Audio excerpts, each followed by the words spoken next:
सुप्रभात बच्चों, online class में आपका स्वागत है। मैं Neeta Chaudhary Fortune International School से। तो बच्चों, हमने हिंदी का 13 चैप्टर पढ़ा था, किताबें, जो एक कविता है। और इसमें किताबों के बारे में बताया गया है कि किताबें हमारे साथ रहना चाहती हैं और किताबें हमें क्या क्या बातें बताना चाहती हैं, उसके बारे में ये कविता है। आज हम उसके प्रश्नोत्तर करेंगे, जिसमें सोचे और बताए। पहला प्रश्न है सोचे और बताए।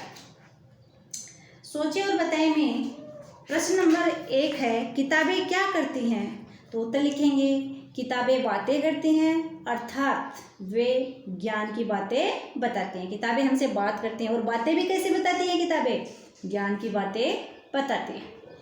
प्रश्न नंबर 2 है, किताबें किन किन की बातें करती हैं? तो किताबें बीते जमाने की बातें करती हैं, मानव जीवन की, आज और कल के एक एक पल की बातें करती हैं, खुशी, गम, शांति और युद्ध की, जीत और हार की, प्यार और मार से संबंधित सभी बातें किताबें हमसे करती हैं। प्रश्न नंबर 3 है, किताबें क्या करना चाहती हैं? तो उत्तर लिखेंगे, किताबें बातें करते हुए सदैव यानी हमेशा हमारे पास रहना चाहती हैं। फिर आगे है, रिक्त स्थानों की पूर्ति करो। देखो, आपको बुक खोल के रखो, आपकी बुक में दिए हुए हैं सारे प्रश्न। किताबें खालिस्तान चाहती हैं, तो खालिस्तान में क्या आएगा? कुछ कहना। तो क्या वाक्य बनेगा? किताबें कुछ कहना चाहती हैं। वह है, किताबों में खालिस्तान की आवाज़ है, तो किताबों में साइंस की आवाज़ है। ये कविता की पंक्तियों के देख करके हमें इन पंक्तियों को देखकर फील करना है। फिर है, किताबों में किसकी भरमार है? किताबों में ज्ञान की भरमार है। किताबों से हमें बहुत ज़्यादा ज्ञान प्राप्त होता है। फिर है प्रश्न नंबर 2 आगे, किताबों में किसका राज है? तो उत्तर लिखेंगे, किताबों में रॉकेट का राज। किताबों से तुम्हें किन किन बातों की जानकारी मिलती है? तो बच्चों, किताबों में हमें बीते हुए कल, आज के समय की, विज्ञान ने कितनी प्रगति की है उसके बारे में, खुशी गम की, प्रकृति की सुंदरता, मानव जीवन के क्रियाकलाप हैं वो, इतिहास की घटनाओं आदि की जानकारी हमें किताबों के द्वारा मिलती है। प्रश्न नंबर 4 है, किताबें जमाने की व इंसानों की बातें कैसे करती हैं? तो किताबों में बीते हुए समय का लेखा होता है, यानी किताबों में जो समय बीत गया उसके बारे में लिखा हुआ होता है। उस समय के इंसानों के क्रियाकलापों व अन्य गतिविधियों का वर्णन होता है, यानी मनुष्य के दैनिक क्रियाकलाप क्या थे उनके बारे में, और जो क्या क्या गतिविधियां होती थी उनका वर्णन किताबों में लिखा हुआ है। इनको पढ़कर हम उस समय की बातों से अवगत हो जाते हैं, यानी प्राचीन समय की जो बातें थी किताबों के द्वारा पढ़कर हम प्राचीन समय की जो बातें उनका हमें पता चल जाता है। किनके द्वारा? किताबों के द्वारा। प्रश्न नंबर 5 है, यदि किताबें नहीं होती तो क्या होता? अपने विचार लिखें। तो बच्चों, उत्तर में क्या लिखेंगे? यदि किताबें नहीं होती तो अतीत में घटित मानव जीवन की गतिविधियों, इतिहास, विज्ञान, साहित्य का पता हमें नहीं चलता। हमें नित नई समस्याओं का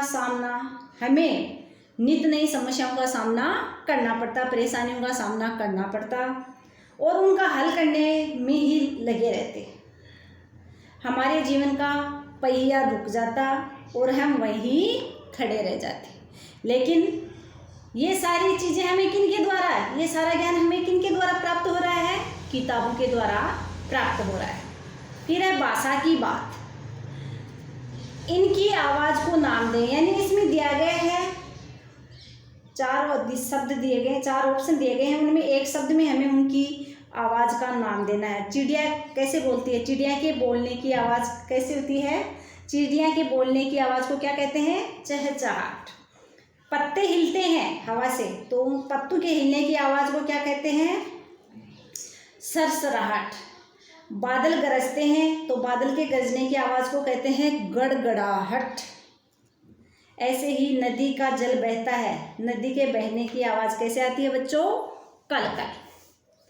फिर है, पाठ में फूल शब्द आया है।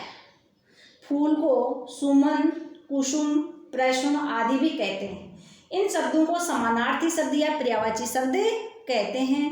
इसी प्रकार निम्न शब्दों के समानार्थी शब्द लिखिए। अब आपको ये पता होना चाहिए कि समानार्थी शब्द या पर्यायवाची शब्द किसे कहते हैं। तो इनकी परिभाषा क्या होगी? समान अर्थ बताने वाले शब्दों को या एक जैसा अर्थ बताने वाले शब्दों को समानार्थी शब्द या पर्यायवाची शब्द कहते हैं। तो फूल के सुमन, कुसुम, प्रसून, यानी फूल को हम सुमन भी कह सकते हैं, कुसुम भी कह सकते हैं, प्रसून भी कह सकते हैं। ऐसे ही हमें जो शब्द दिए गए इनके पर्यायवाची शब्द लिखने हैं। तो संसार, संसार को हम जगत, जग, लोक, विश्व के नाम से जानते हैं। हवा, हवा को समीर भी कहते हैं, वायु भी कहते हैं, अनिल भी कहते हैं, पवन भी कहते हैं। पानी, पानी को जल, वारी, तोय, अम्बु। आकाश, आकाश को नभ, व्योम, अंबर, आसमान के नाम से जानते हैं। किताबें, किताबें का पर्यायवाची शब्द है पुस्तकें, ग्रंथ, पोथियाँ। फिर है मनुष्य, मानव, नर, मनुज। बादल का पर्यायवाची क्या लिखेंगे? जलद, वारिद, अम्बुद। तो ये जो प्रश्न उत्तर हैं बच्चों आपकी बुक में दिए गए हैं, तो आपकी बुक में दिए गए हैं उनको देख करके आपको सुंदर राइटिंग में फेयर नोटबुक में उतारना है इन प्रश्न उत्तरों को, और इनको साथ में याद भी करना है। धन्यवाद।